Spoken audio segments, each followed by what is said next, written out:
गेले, आपण नाही काय करू शकलो, पण आता पुढच्या काळात आपल्या लेकरावरती वाईट वेळ नाही आली पाहिजे म्हणून हा संघर्ष आपल्या आंदोलनात उभा राहायचं आणि मराठा समाज ताकदीने उभा राहिलाय. या सरकारनं छगन भुजबळचं ऐकून ओबीसीचे काही नेते आपल्या विरोधात घालायचं काम सुरू केलंय. मायबाप मराठ्यांना तुम्हाला हात जोडून विनंती करून सांगतोय, आपल्या लेकराच्या न्यायासाठी एकाही मराठ्यांना एक इंचही मागे सरकायचं नाही. जर आता ही संधी गेली तर पिढ्याना पार कधीच मराठ्यांना अशी संधी येणार नाही. आरक्षण असून ओबीसीचे नेते आपल्या विरोधात ताकदीने लढायला लावले सरकारनं आणि छगन भुजबळनं. त्यांना एक कळालं नाही, त्यांना आरक्षण असून तर ते जर ह्या ताकदीने लढायला लागले तर मग मराठ्याला आरक्षण नसल्यावर मराठे किती ताकदीने उसळतील आणि आम्हाला शिकवतात. यांना अभ्यास नाही. परभणीच्या नगरीतून माझं सांगणं आहे, आमचा अंत पाहू नका. जर का दोरी हातात निसटली तर हे मराठी कोणाचंच ऐकणार नाही, तर माझा सुद्धा नाही.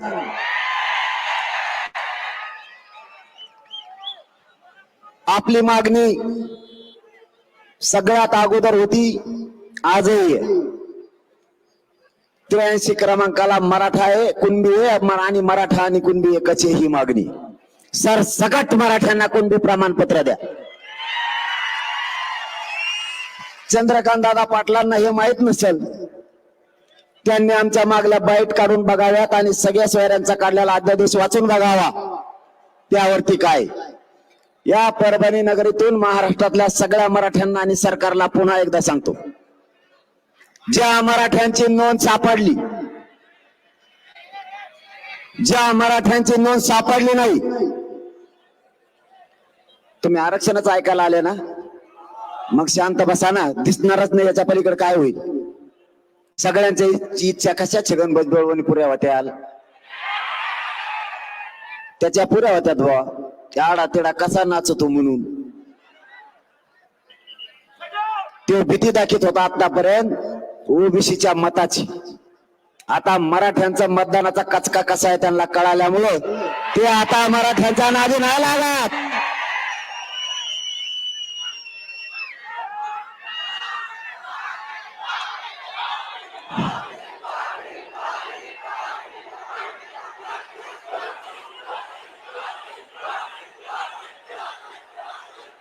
तुम्ही काळजीच करू नका रे, मिले खंबीर आहे त्यांना तुमच्या ताकदीमुळे.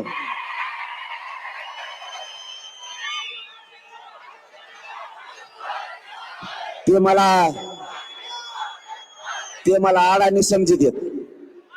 मला म्हणतात आडानी, याला कायद्याचा अभ्यास नाही, गावठी हे. कसा गावठीने खोटा ठोकलाय, उपसतोय का आता छगन भुजबळ. याच्यासाठी सांगितलं होतं, मराठ्यांच्या जीवावर निवडून येऊन मंत्री झालेला आहे, सावध राय. आता येवल्यातले लोक म्हणतात, पाटील तुम्ही त्याला निवडून द्या, म्हणलं तरी आम्ही पाडणार आहेत. घे खोटा गुतून. आता तो म्हणला होता मी 5 ठोकली मराठ्याच्या आरक्षणात, आता मराठ्याने कसा खोटा ठोकला उपटतो का तुला. असून दे, मी अडाणी आहे, पण मराठ्याला आरक्षण दिलं का नाही. मी सरकारला सांगितलं होतं 54 लाख नोंदी निघाल्या, सरकारनं मला प्रोसिडिंग बुक देऊन सांगितलंय 54 लाख नाही 57 लाख नोंदी निघाल्यात. म्हणलं बरं झालं मग. तर एका नोंदीवर 40-50 प्रमाणपत्र निघते. आपण 3च धरू तरी 1.5 कोटी मराठा आजच आरक्षणात गेलाय. मी अडाणी आहे, छगन भुजबळ म्हणतो तर अडाणी आहे, पण दिलं का नाही मराठ्याला आरक्षण. तो म्हणतो कसला का दिसतो ते, तुला काय करायचं, मला काय लग्न करायचं तो आहे संग. मी दिसून देईन कसला बी. तुला दोन्ही कामात हारिलं की नाही म्या? तुला आरक्षणात हारिलं, तुला खोटा उपटून म्हणलं उपटेला का नाही म्या? म्या मराठ्याला म्या एकदाच सांगितलं, मराठ्यांची मतात ताकद दिसली पाहिजे, मराठ्यांना भिले पाहिजेत, मराठ्यांच्या मताची दहशत झाली पाहिजे, माझ्या माता माऊलीला किंमत आली पाहिजे. ताकदीनं पाळा.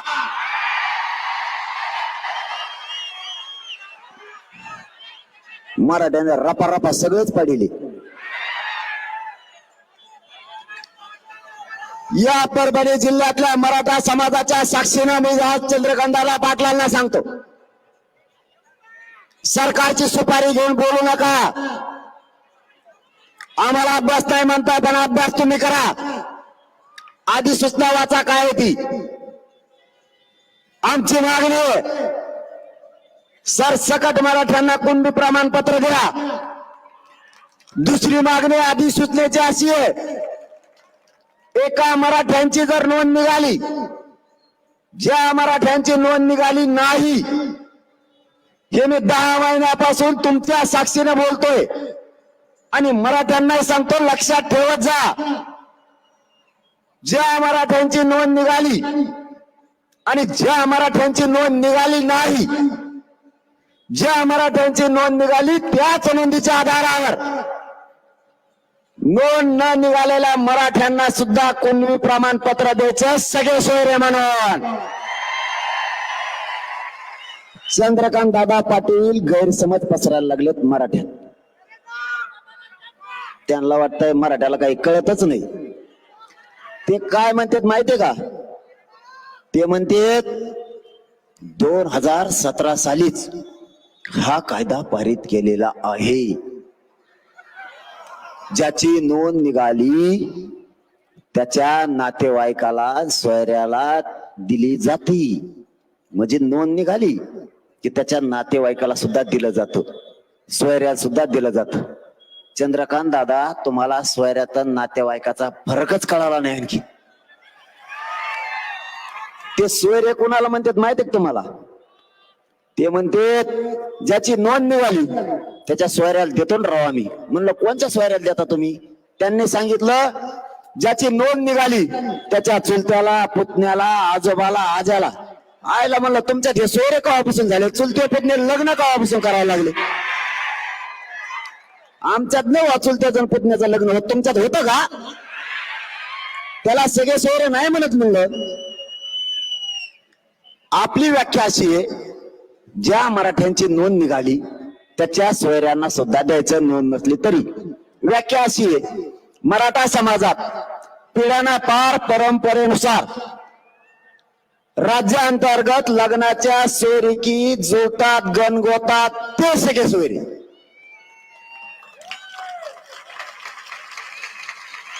आणि ते टिकवायची जबाबदारी सुद्धा तुमची. आम्ही काय सरकारमध्ये नाही, ती सरकारची जबाबदारी. हेही त्यांना सांगितलं.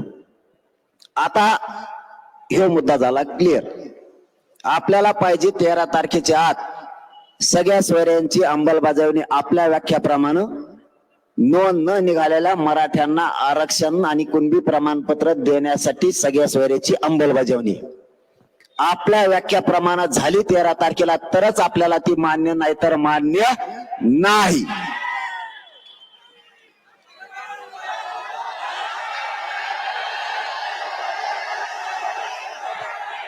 काय अगं बाय बाय बाय बाय, सगळे येतात का तुम्ही? बघू मग आता काय, मुंबई तर मुंबई. आता त्यावेळेस हा बघ, चूक कोणाची होत असती. मी तुमचा लेकरू आहे, प्रामाणिकपणाने लढतो, तुमच्याशी गद्दारी करत नाही, इकत नाही, फुटत नाही, मॅनेज होत नाही, पैसे घेत नाही, पद घेत नाही. माझी काही चूक नाही. मी सांगितलं सगळ्या सोयऱ्याची अंमलबजावणी करा. त्यांनी सांगितलं 2012च्या कायद्यात दुरुस्ती करावी लागणार आहे, त्याच्यासाठी अधिसूचना काढावं लागेल, त्याच्याशिवाय सगळ्या सोयऱ्याचं देता येणार नाही. म्हणलं ठीक आहे, अधिसूचना काढली. मी तुम्हाला तुमची इच्छा नसताना मुंबईतून माघारी आणलं.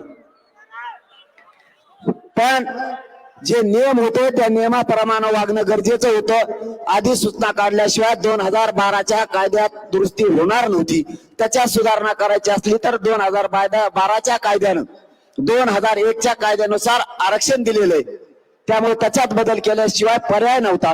म्हणून अधिसूचनेची आवश्यकता होती, म्हणून आपण थांबलो. पण आता जर मुंबईला जायची वेळ आली तर तुम्ही म्हणता तेव्हा माघारी येऊ.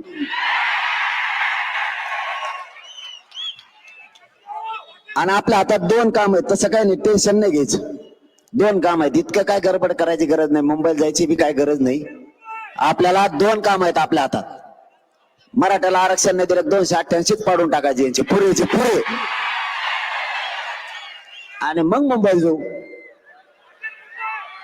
आता कसं, मला एक मंत्री म्हणला, तो म्हणे मला लय मोठं बोलायचं होतं तुमच्या संघ बरं का, पण मग डोकं दुखायला लागलंय. कारण तुमची एवढी पब्लिक आणि 11:30 वाजता सुरू झालेलं ही खेळ परभणीत. पुरा महाराष्ट्र परेशान आहे. परभणीतला मराठा लाखो संख्येने उसळलाच कसा. माझ्या गाडीतल्या पोराला नुसते फोन येते, बसायचं का चर्चेला. म्हणलं तुम्हीच बसा. मराठ्याची अशी धास्ती भयानक. तुमचं कौतुक करतो. हिंगोली आणि परभणी जिल्हा ताकदीने या महाराष्ट्रातल्या मराठ्यांच्या लेकरासाठी उभा राहिला. तुमच्या मनापासून कौतुक. माय बापा असंच ताकदीने राहा. नाही हटत मी, काळजी करू नका तुम्ही. कितीही नेते फुटले, कितीही अभ्यासक फुटले, माझ्या आजूबाजूला रोज माझ्या ताटात खाणारे कितीही फुटले, तरी हा मनोज जरांगे तुमच्याशी आयुष्यभर गद्दारी नाही करणार. कोणी पैशासाठी, कोणी पदासाठी, कोणी सरकारच्या दबावात येऊन जरी फुटलं तरी ह्या मनोज जरांगेने तुम्हाला मायबाप मानलंय. लेकराची आई बापाविषयी जी इच्छा असती, मायबापाची लेकरांकडून जी अपेक्षा असते ती पुरी तुमचं लेकरू म्हणून मी अपेक्षा पुरी केल्याशिवाय धरणीवर हा देह ठेवणार नाही, त्याशिवाय मरण पत्करणार नाही. फक्त सगळ्या पक्षातल्या मराठ्यांना माझी विनंती, सगळ्या पक्षातल्या मराठ्यांच्या लेकराला हे आरक्षण लागणारे, करोडोनं मराठ्यांचे लेकर मोठे होणार आहेत. आरक्षण मिळेपर्यंत कोणीही पक्षाचा भेद आणू नका. पक्षावाल्यांचा ऐकून आपल्या लेकराच्या अन्नात माती घालू नका. आयुष्याचं कल्याण तुमच्या लेकराचं होणार आहे. पिढ्याना पार मराठ्यांचं कायम लेकरांचं कल्याण होणार आहे. अशी संधी आपल्याला नाही यायची मायबापा पुन्हा. सरकारने किती प्रयत्न करू द्या, आणि तुम्हाला आणि माझ्या महाराष्ट्रातल्या मराठ्यांना पूर्ण विश्वास आहे. मी माझी निष्ठा कधी चिकू शकत नाही. मी सरकारला कधीच मॅनेज होत नाही.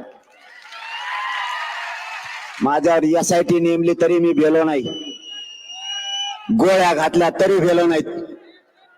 आता माझ्यावर हल्लाही करू शकते तरीही मी भेट नाही.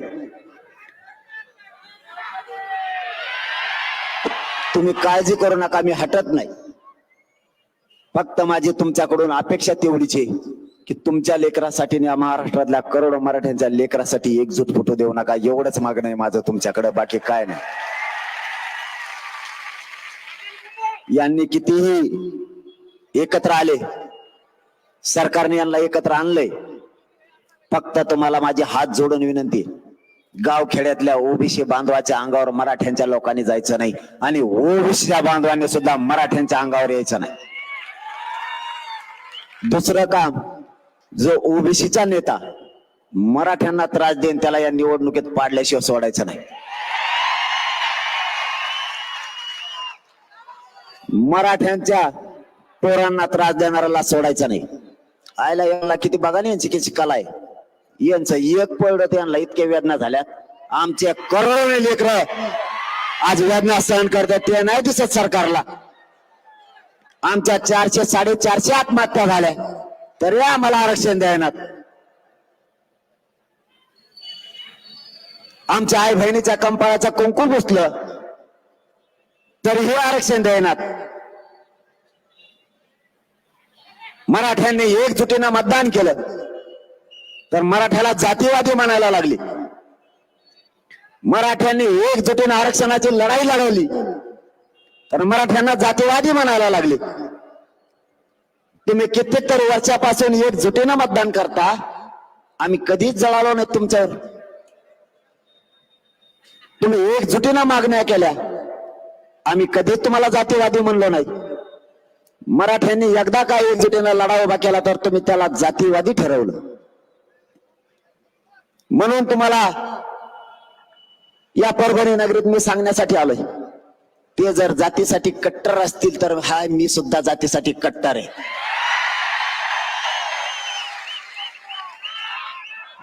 तुम्ही जर तुमच्या जातीसाठी केसेस घ्यायला भेटणार नसलात तर माझाही मराठा खोटेच केसेस घ्यायला भेट नाही.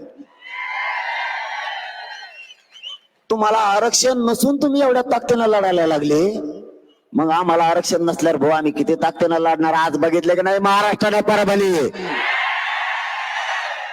म्हणून मुख्यमंत्री साहेबांना सांगतो आणि फडणवीस साहेबाला सुद्धा सांगतो, फडणवीस साहेबांचं एक म्हणणं आहे ते तुम्हाला सांगतो, थोडं शांत चित्तानं ऐका.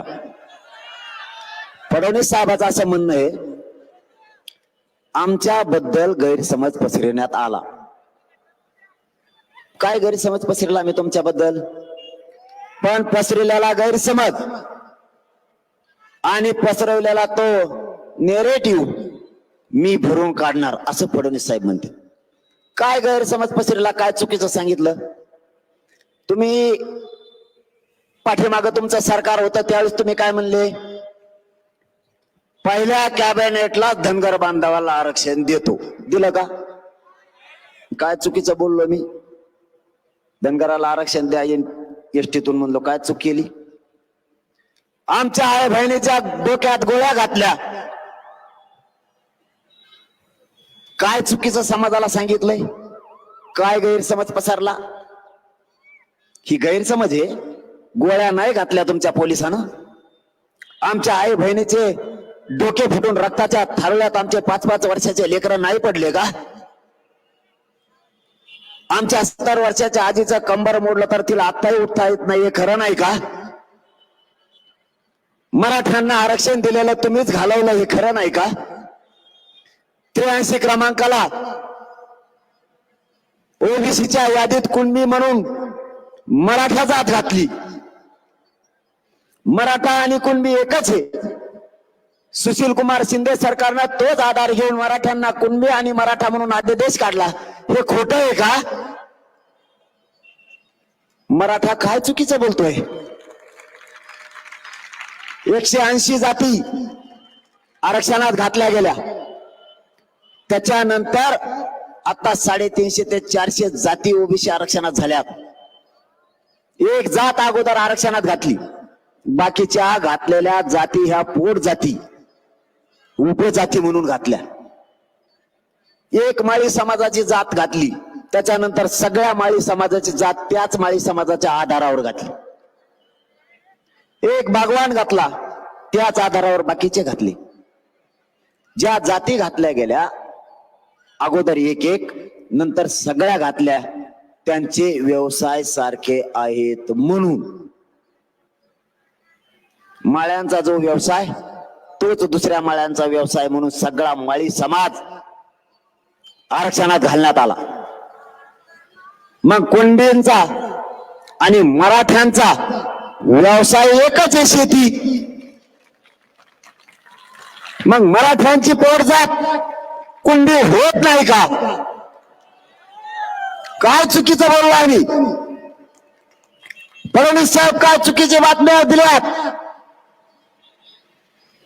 तुम्ही सांगितलं होतं अंतरवालीतल्या माता मावल्यावर झालेले केसेस अंतरवालीसह राज्यातल्या सगळ्या मागे घेतो. फडणवीस साहेब तुम्ही आणखीन छगन भुजबळचा ऐकून केसेस मागे घेतला नाही. उलट 1 लाख केसेस मराठ्यावर तुम्ही जास्त केल्यात.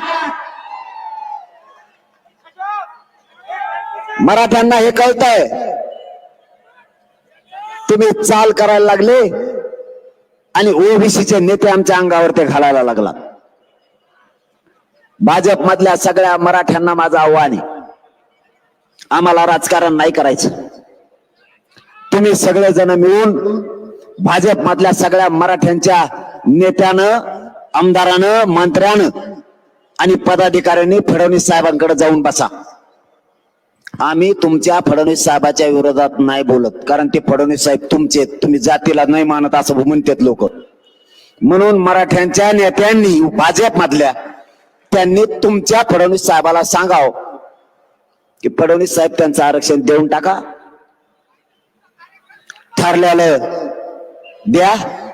आम्ही फडणवीस साहेबाच्या, शिंदे साहेबाच्या विरोधात बोलत नाहीत.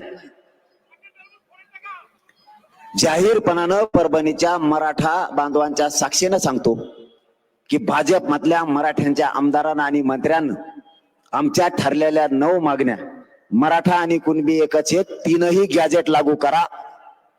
आम्हाला बोलण्याची आवश्यकता नाही. दुसरी मागणी, भाजपातल्या सगळ्या मराठ्यांना, राष्ट्रवादीच्या, शिवसेनेच्या सगळ्या मराठ्यांच्या आमदारांना, पदाधिकाऱ्यांना, खासदारांना आणि मंत्र्यांना आव्हान आहे आणि आमची विनंती सुद्धा आहे शेवटची. ओबीसीचे सगळे नेते मराठ्यांना आरक्षण मिळू नये म्हणून सगळ्या पक्षातले एक झालेत. भाजपातल्या, राष्ट्रवादी, शिवसेना, काँग्रेस मधल्या सगळ्या मराठ्यांच्या नेत्यांनी मराठ्यांच्या पाठीशी ताकदीनं उभा राहावं ही तुम्हाला विनंती आहे. आणि जर तुम्ही नाही राहिले तर पुढे निवडणूक आलेले मराठे काय करते त्याची जबाबदारी माझी नाही. आमच्या लेकरासाठी आम्ही गोरगरीब मराठे कोणत्याही थराला जाऊ शकतो. माझी मायबाप तुम्हाला शेवटी, तुम्ही सकाळपासून या परभणीच्या नगरीत आलेले आहेत, तुमचा मला जास्तीचा मुद्दाम वेळ घ्यायचा नाही. तुम्हाला फक्त एवढंच सांगायला आलोय, आपल्याला त्यांचं टेन्शन न घेऊ तुम्ही,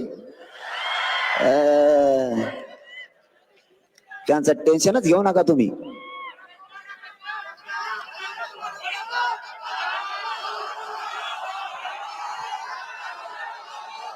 कोण चढायला सुद्धा 25 मिनिटं लागतात. मी तुम्हाला खोटं नाही बोलणार माय बापा.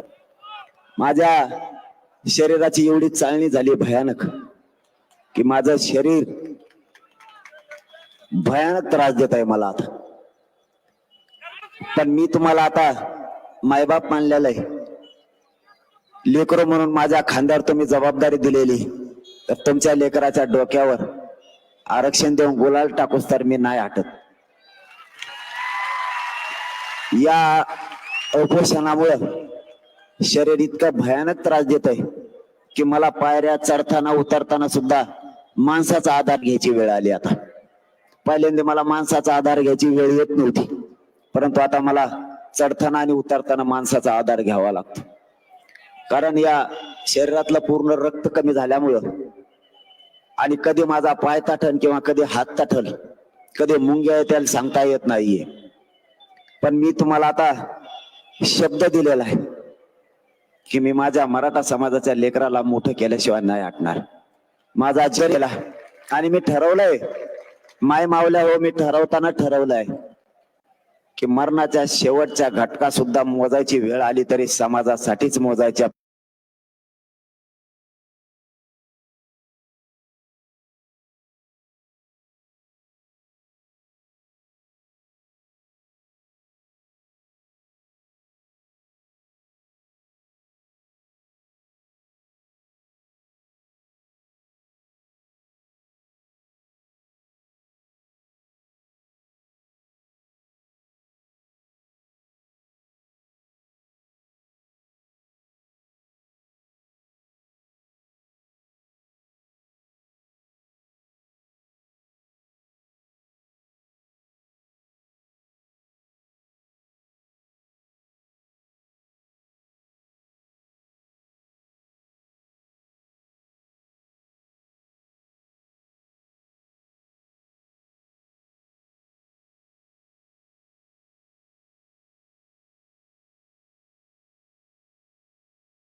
यात मोठ्या करूयात, यासाठी ताकदीने एकजूट राहा. आरक्षणामुळे बाकीच्यांचे सगळ्यांचे लेकरं मोठे झालेत. आपल्या लेकराचं काय? आपले पोरं नोकराला लागत नाहीत. आपल्या पोरांना उच्च शिक्षण नाही. नोकरीला असणारे मराठी यांनाही भरत्या मिळत नाहीत. उच्च कॉलेज आपल्याला नाहीत, उच्च केंद्रीय कॉलेज आपल्याला नाहीयेत, उच्च शिक्षण नाहीये. प्रत्येक आई बापाला वाटतं माझा पोरगा कलेक्टर झाला पाहिजे, इंजिनियर झाला पाहिजे, माझी मुलगी डॉक्टर झाली पाहिजे. प्रत्येकाला वाटतं माझा PSI झाला पाहिजे, माझी मुलगी माझा मुलगा तहसीलदार झाला पाहिजे. मग बाप मराठ्यांना आरक्षणाशिवाय पर्याय नाही. नुसतं गाठून राहू नका. माझा नेता आणि माझा नेता एवढंच आपलं आयुष्य नाहीये. नेते मोठे करायचे आणि स्वतःच्या मुलाला डोळ्या देखता उपाशी मरताना बघायचं, हे आता होऊ देऊ नका. आपले लेकरं मोठे झाले पाहिजे, तर आरक्षणातून आपले लेकरं मोठे होणार आहेत. काही झालं तरी महाराष्ट्रातल्या मराठ्यांना ओबीसीतूनच आरक्षण मिळवून द्यायचं, त्याशिवाय थांबायचं नाही. शेवटचं सांगतो, ताकदीने एकजूट राहा,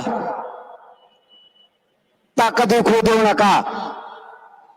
सरकारनं जर आपलं आरक्षण नाही दिलं तर महाराष्ट्रातली सगळ्यात मोठी एखाद्या मैदानावर बैठक घेऊन, मराठ्यांची बैठक घेऊन पुढचा निर्णय आपण ठरवू. जर आपल्याला नाही आरक्षण दिलं तर 288 उभा करायचे का 288 पाडायचे.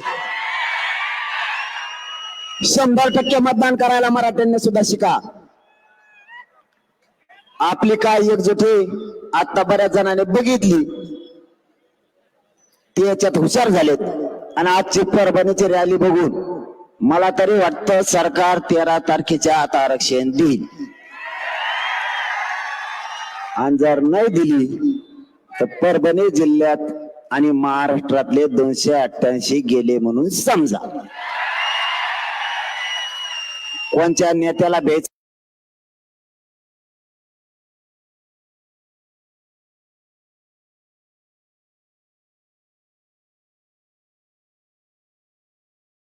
गरीब मराठ्यांची शक्ती वाढली पाहिजे. माझं स्वप्न आहे, शेवटचा मुद्दा सांगतो आणि आपण समारोप करूया. माझं स्वप्न आहे मराठ्यांना आरक्षण देऊन मराठ्यांच्या लेकरावरती IPS IAS दर्जाचे अधिकारी झालेले वर्दी चाललेली मला बघायची. आणि गोरगरीब मराठ्यांना या महाराष्ट्रात किंमत आली पाहिजे. गोरगरीब मराठ्यांशिवाय या महाराष्ट्रातला प्राणही आला नाही पाहिजे. एवढी एकजूट राहू द्या. एकजुटीनं मतदान करायचं. गोरगरीब मराठ्यांनी एक शिक्का मतदान करायचं. मला गोरगरिबांच्या चपला सकट पाय पडलेले लोक बघायचे. आताच पडायला लागलेत कचा कच चपला सकट पाय पडत आहेत मराठ्याचे. एवढी किंमत माझ्या गोरगरिबाला आली, ती आपल्याला आणायची. अंग त्रास द्यायला लागले जसं बोलन तसं तसं. तुमची दिलगिरी व्यक्त करतो. आणखीन थोडं बोलायचं होतं परंतु डोकं ते प्रचंड दुखायला लागल्यामुळे त्रास होतोय. तुम्हाला माझी एक विनंती आहे की माय बापा हो, एकजूट फुटू देऊ नका. आरक्षण घेतल्याशिवाय मी हटणार नाही. वेळे प्रसंगी या महाराष्ट्रातल्या मराठा समाजाच्या लेकरासाठी मला माझं बलिदान द्यायची वेळ आली तरी मी देईल, पण तुमच्या लेकराला आरक्षण दिल्याशिवाय एक इंच मागे सरकणार नाही.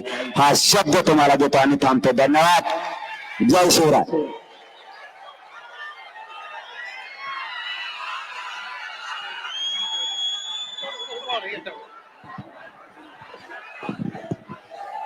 खूप धन्यवाद दादा. आपण या जिल्ह्याला मार्गदर्शन केलं आणि परभणी जिल्ह्याच्या वतीनं आरोही आणि अस्मिता आदरणीय दादांना पुष्पहार घालतील.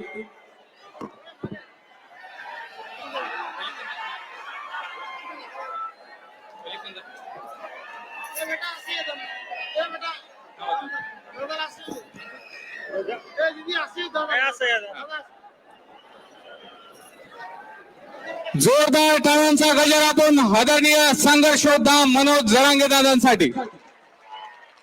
आन बान शान आणि मराठ्यांचा संघर्ष योद्धा सन्माननीय आदरणीय दादा आपण या ठिकाणी आलात त्याबद्दल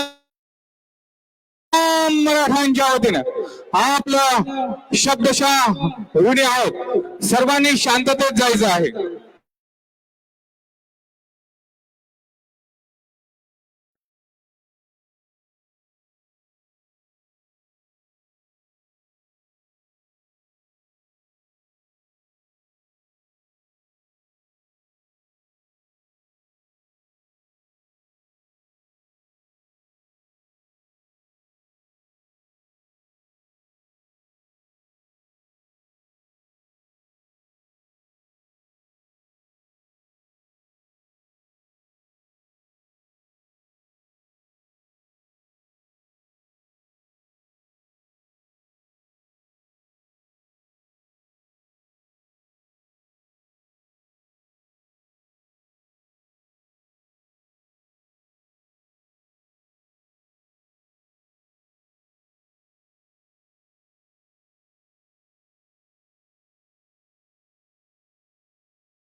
मोठ्या करूयात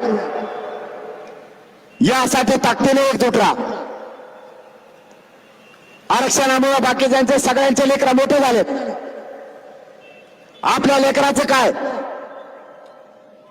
आपले पोरं नोकराला लागत नाहीत. आपल्या पोरांना उच्च शिक्षण नाही. नोकरीला असणारे मराठी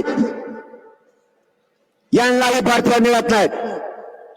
उच्च कॉलेज आपल्याला नाहीत. उच्च केंद्रीय कॉलेज आपल्याला नाहीयेत. उच्च शिक्षण नाहीये. प्रत्येक आई बापाला वाटतं माझा पोरगा कलेक्टर झाला पाहिजे, इंजिनियर झाला पाहिजे, माझी मुलगी डॉक्टर झाली पाहिजे. प्रत्येकाला वाटतं माझा आई PSI झाला पाहिजे, माझी मुलगी माझा मुलगा तहसीलदार झाला पाहिजे. माय बाप मराठ्यांना आरक्षणाशिवाय पर्याय नाही. नुसतं गाठोर राहू नका. माझा नेता आणि माझा नेता एवढंच आपलं आयुष्य नाहीये. नेते मोठे करायचे आणि स्वतःच्या मुलाला डोळ्यात देखता उपाशी मरताना बघायचं, हे आता होऊ देऊ नका. आपले लेकरं मोठे झाले पाहिजे. आरक्षणातून आपले लेकरं मोठे होणार आहेत. काही झालं तरी महाराष्ट्रातल्या मराठ्यांना ओबीसीतूनच आरक्षण मिळवून द्यायचं, त्याशिवाय थांबायचं नाही. शेवटचं सांगतो, ताकदीने एकजूट राहा. ताकद उखडू देऊ नका. सरकारनं जर आपलं आरक्षण नाही दिलं तर महाराष्ट्रातली सगळ्यात मोठी एखाद्या मैदानावर बैठक घेऊन मराठ्यांची बैठक घेऊन पुढचा निर्णय आपण ठरवू. जर आपल्याला नाही आरक्षण दिलं तर 288 उभा करायचे का 288 पाडायचे. 100% मतदान करायला मराठ्यांनी सुद्धा शिका. आपली काय एकजुटी आता बऱ्याच जणांनी बघितली, ते याच्यात हुशार झालेत. आणि आजची परभणीची रॅली बघून मला तरी वाटतं सरकार 13 तारखेच्या आत आरक्षण देईल. आणि जर नाही दिली तर परभणी जिल्ह्यात आणि महाराष्ट्रातले 288 गेले म्हणून समजा. कोणत्या नेत्याला भेट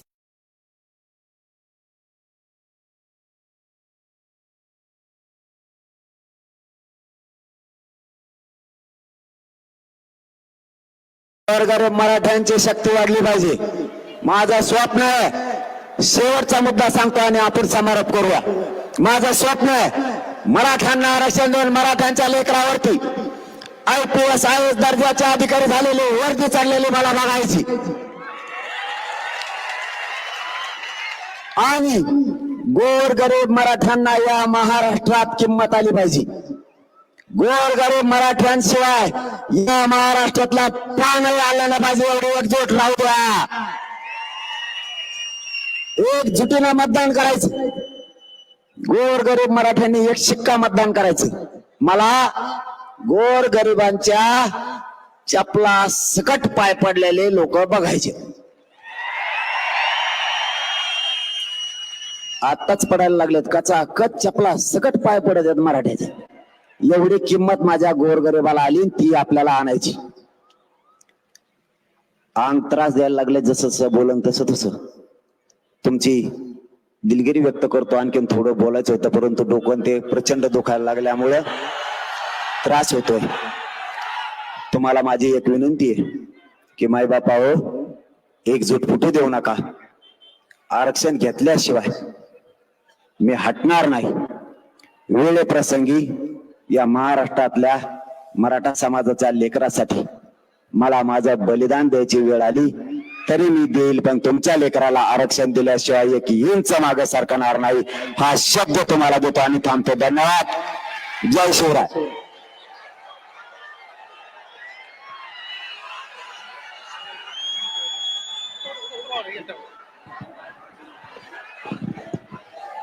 खूप खूप धन्यवाद दादा. आपण या जिल्ह्याला मार्गदर्शन केलं आणि परभणी जिल्ह्याच्या वतीनं आरोही आणि अस्मिता आदरणीय दादांना पुष्पहार घालतील.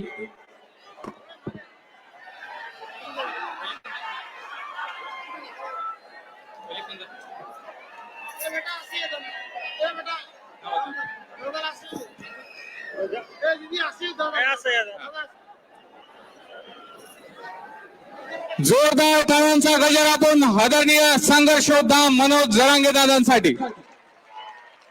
आन बान शान आणि मराठ्यांचा संघर्ष योद्धा सन्माननीय आदरणीय दादा आपण या ठिकाणी आलात त्याबद्दल अखंड महाराष्ट्राच्या तमाम मराठ्यांच्या वतीनं आपलं शब्दशः ऋणी आहोत. सर्वांनी शांततेत जायचं आहे.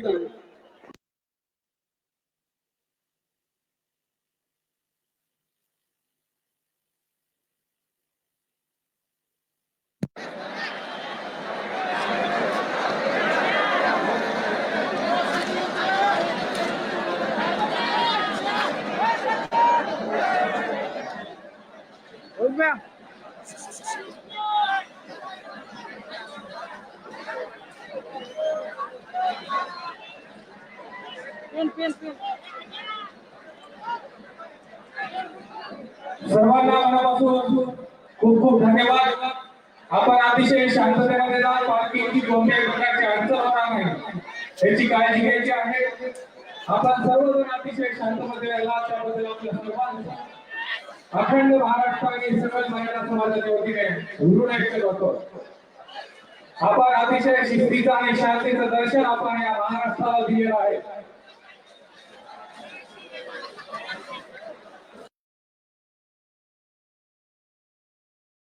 पाच मिनिटं या मैदानावरती थांबायचं आहे.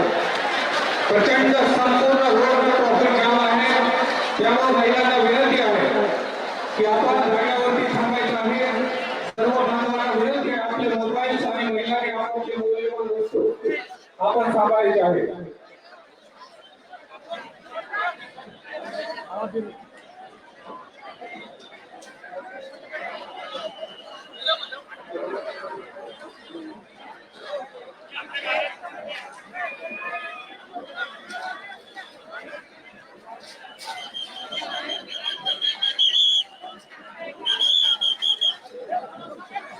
सर्वांना विनंती आहे, आपल्याला प्रत्येक रोडच्या वतीने नाश्ता आणि जेवणाची व्यवस्था करण्यात आलेली आहे.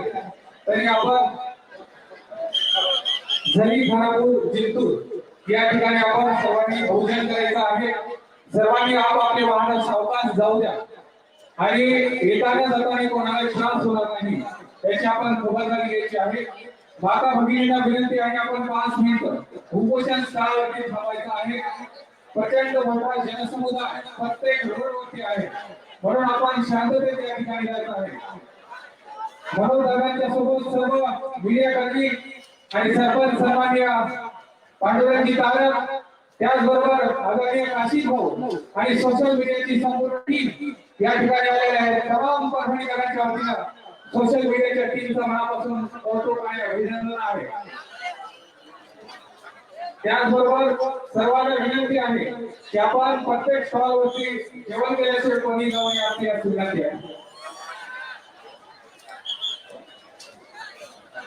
त्याचबरोबर तमाम परभणी जिल्ह्याच्या वतीने आंतरवाडी येथील सर्वांनी पांडुरंगजी तारक दादा यांचा आज अभिष्ट चिंतन सोहळा आहे.